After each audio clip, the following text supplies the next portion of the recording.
ఇదో విచిత్రమైన తోటలో గుసగుసల క్రైమ్ కథ. లొకేషన్ తెలంగాణ జనగామ జిల్లా స్టేషన్ గన్పూర్ మండలంలోని శివునపల్లి గ్రామం. మామిడి తోటలో పనిచేసుకుంటున్నాడు కరుణాకర్. ఇతని తండ్రి తేగల యోబు, తల్లి మరియలు కూడా తోటలోనే పనిచేస్తున్నారు. కరుణాకర్ వయసు 35 ఏళ్లు. హైదరాబాద్లో ప్రైవేటు ఉద్యోగం చేసుకుంటుంటాడు. అప్పుడప్పుడు వచ్చి తల్లిదండ్రులకు వ్యవసాయంలో సాయం చేస్తుంటాడు. కరుణాకర్ భార్య పేరు కవతి.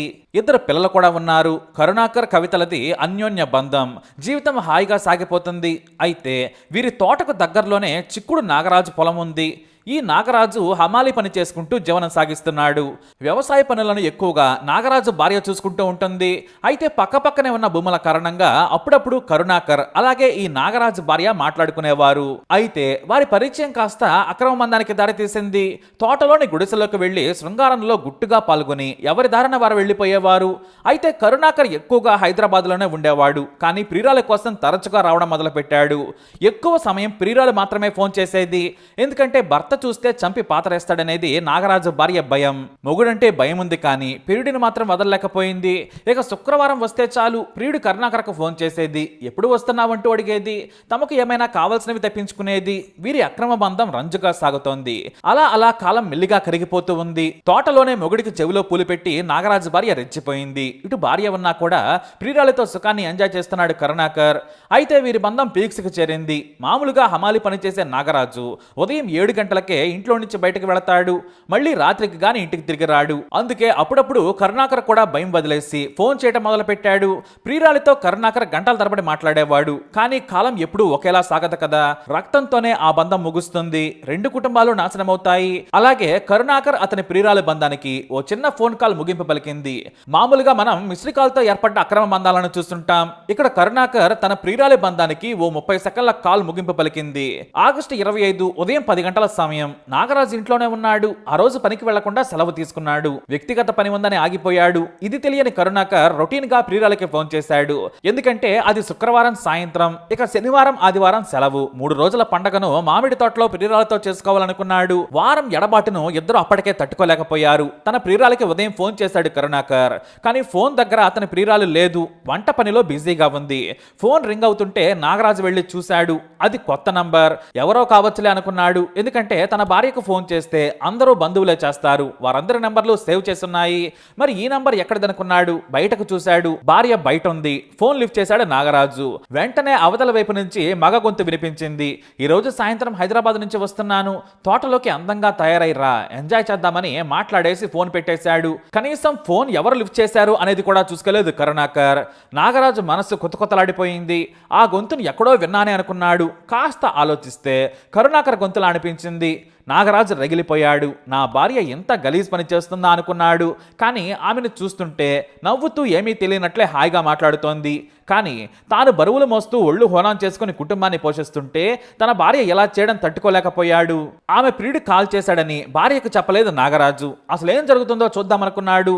దొరికితే తన భార్య లవర్ను చంపేయాలనుకున్నాడు. అందుకోసం పక్కాగా ప్లాన్ చేసుకున్నాడు. కత్తిని కూడా పదును చేసి సాదాడు. చేపలు పట్టే వలను సిద్ధం చేసుకున్నాడు.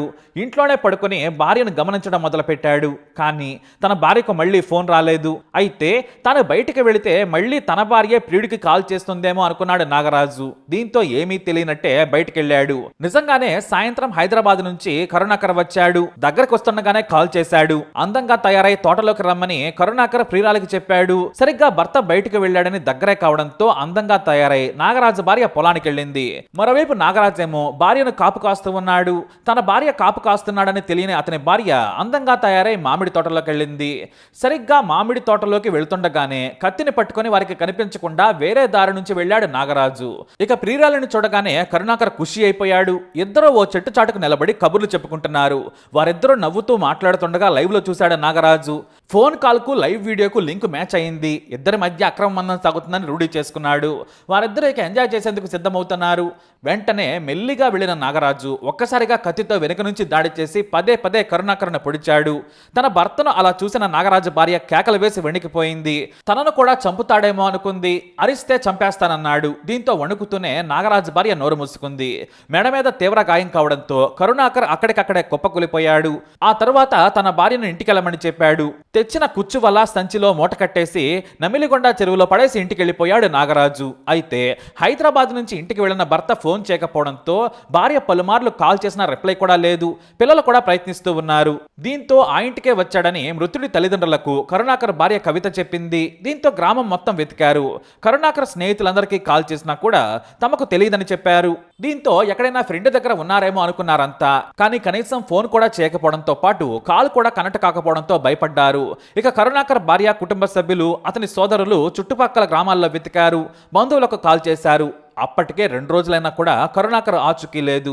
అయితే ఖచ్చితంగా గ్రామానికే వచ్చాడని భార్య చెప్పింది. సరిగ్గా విలేజ్కు దగ్గరలో ఉన్నప్పుడు తమకు చెప్పాడని పిల్లలు సైతం బంధువులకు చెప్పారు. ఇక చేసేది లేక పోలీసులకు ఫిర్యాదు చేశారు కరుణాకర్ తల్లిదండ్రులు. మరోవైపు కరుణాకర్ కోసం తీవ్రంగా గాలిస్తున్న వారి కుటుంబ సభ్యులను చూసిన నాగరాజు కంగారు పడ్డారు.